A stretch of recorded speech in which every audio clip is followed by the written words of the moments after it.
Gold trusted gold buyers తాకట్టులో ఉన్న బంగారాన్ని విడిపించి ఈ రోజు ఉన్న మార్కెట్ ధరకే కొనబడును.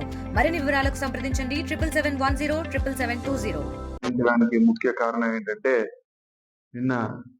మొన్న చంద్రబాబు నాయుడు గారు ఏ విధంగా మాట్లాడుతున్నారో మనం అన్ని కూడా గమనిస్తూనే ఉన్నాం.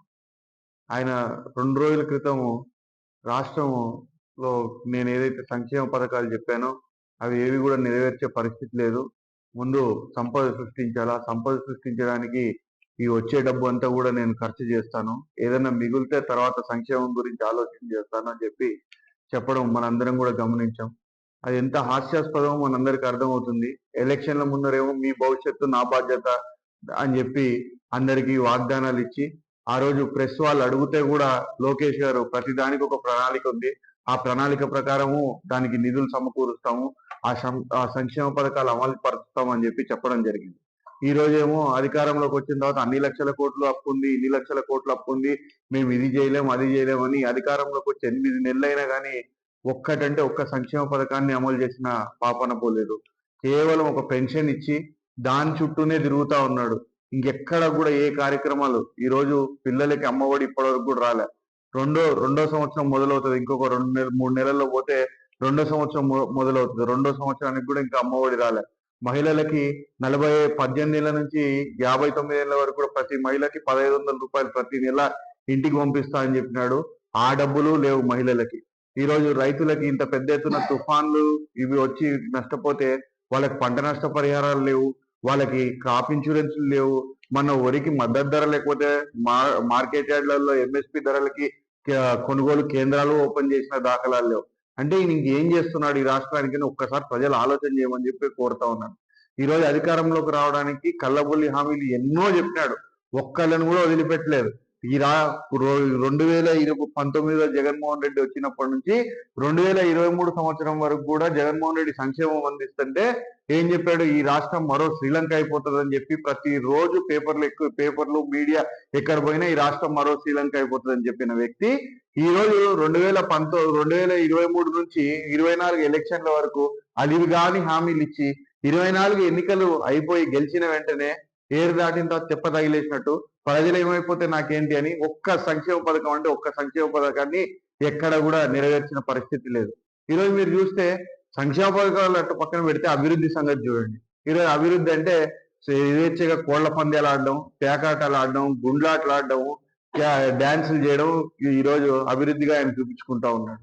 ఈరోజు 17 మెడికల్ కాలేజీలు శాంక్షన్ అయితే ఒక్క మెడికల్ కాలేజ్ స్టార్ట్ కాకుండా కేంద్రానికి ఒక ముఖ్యమంత్రి స్థాయిలో ఉండి నువ్వు రాస్తావు లెటర్, ఏమని, మాకు ఈ మెడికల్ కాలేజ్ వద్దు, మేము దీనికి పెట్టుబడులు పెట్టలేము మెడికల్ కాలేజీలకి అని చెప్పేసి. మెడికల్ కాలేజ్ ఓపెన్ అయితే ఎంతమంది పిల్లలకి అవకాశాలు దొరుకుతాయి, ఎంతమంది డాక్టర్లు మన రాష్ట్రం నుంచి తయారవుతారు, మెడికల్ వ్యవస్థ ఎంత ముందుకు వస్తుంది అనేది ఆలోచన మర్చిపోయి ఈరోజు ఆరోగ్యశ్రీ తీసేస్తుంది. ఆరోగ్యశ్రీ 25 లక్షల వరకు జగన్మోహన్ రెడ్డి గారు తీసుకెళ్తే దాన్ని రద్దు చేస్తుంది.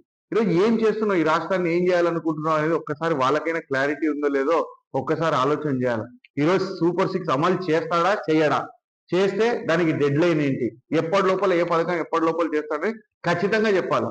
ఊరికే నోరేసుకొని ఎక్కడంటే అక్కడ మాట్లాడడం కాదు. ఈరోజు మీరు గమనిస్తే ఈరోజు జగన్మోహన్ రెడ్డి అలివి కానీ అప్పులు చేశాడు అని చెప్పి చెప్పడం జరుగుతూ ఉంది. ఈరోజు మన 4వ నెలలో గెలవక ముందు 4వ నెలలో ఏం చెప్పాడు, 12.5 లక్షల కోట్లు అప్పు చేశాడు జగన్మోహన్ రెడ్డి అని చెప్పేసి పురంధేశ్వరి గారు చెప్పడం జరిగింది. అదే విధంగా 2 నెలల తర్వాత మే నెలలో చంద్రబాబు నాయుడు 14 లక్షల కోట్లు అని చెప్పేసి చంద్రబాబు నాయుడు గారు చెప్పడం జరిగింది. అదే విధంగా మళ్ళా మన రాష్ట్ర ఇది గవర్నర్ గారి ప్రసంగంలో 10 లక్షల కోట్లు అని చెప్పి గవర్నర్ గారితో చెప్పడం జరిగింది. తర్వాత ఆర్థిక వ్యవస్థ మీద ఒక చర్చ పెట్టి దాని మీద శ్వేతపత్రం విడుదల చేసి దాంట్లో 14 లక్షల కోట్లని మళ్ళీ ఈయననే లీక్ ఇస్తాడు. మళ్ళా మన నవంబర్ లో బడ్జెట్ పెట్టి బడ్జెట్ లో 6,40,000 కోట్లే అప్పు ఉందని చెప్తాడు.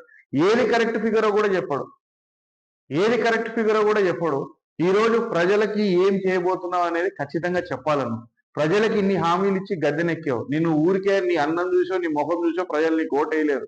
ప్రజలకి నేను ఇది చేస్తానని చెప్పావు, ప్రజలు నమ్మారు. జగన్మోహన్ రెడ్డి ఇది చేస్తే దీనికంటే 10 చేస్తా అని చెప్పావు కాబట్టి ప్రజలు నిన్ను నమ్మి ఆశతో నిన్ను గద్దెం ఎక్కించారు. ఈరోజు వాళ్ళ ఆశను నిరాశ చేస్తావా, లేదు నీ నిజాయితీ నిరూపించుకుంటావా ప్రజలకు ఒకసారి తెలియజేయి. ఈరోజు కేవలం ప్రతి దగ్గర అడ్డగోలుగా దోచుకోవడం, ఎమ్మెల్యేలు పర్సెంటేజీలు తీసుకోవడం, ప్రతి కార్యక్రమంలో అడ్డగోలుగా దోచుకోవడం అనే కార్యక్రమాలు ఎక్కడ రాష్ట్రం అంతా కూడా జరుగుతూ ఉన్నాయి. ప్రతి దగ్గర చూస్తూ ఉన్నాం. ఈరోజు మీరు చూస్తూ ఉంటే ఈ ఈ విధంగా అబద్ధాలు చెప్పడము, మళ్ళీ ఈ రోజు ఏదో ఒక విధంగా బురద జల్లాలని చెప్పి జగన్మోహన్ రెడ్డి మీద బురద జల్లాలని చెప్పే ప్రయత్నమే తప్పితే ఎక్కడా కూడా నీ చిత్తశుద్ధిని నిరూపించుకోవాలనే ప్రయత్నం ఎక్కడ కూడా చేయడం లేదు. నేను 14 ఏళ్ళు ముఖ్యమంత్రి చేశా, 40 ఏళ్ళ నాకు రాజకీయ చరిత్ర అని చెప్తావు, నేను అంత నాకు ఆర్థిక దీని మీద పట్టు ఉందని చెప్తావు, ప్రతి ఒక్కటి చెప్తావు నువ్వు. మరి అట్లాంటి వాడివి నువ్వు హామీలు ఇచ్చే ముందర ఇంత అప్పు ఉంది, నేను ఈ హామీలు నెరవేర్చలేను, దీన్ని నెరవేర్చాలంటే ఇంత ఆర్థిక వనరులు కావాలా, మనకి ఇంత తోడ్పాటు ఉండాలా అని నీకు తెలియదు ఆ రోజు.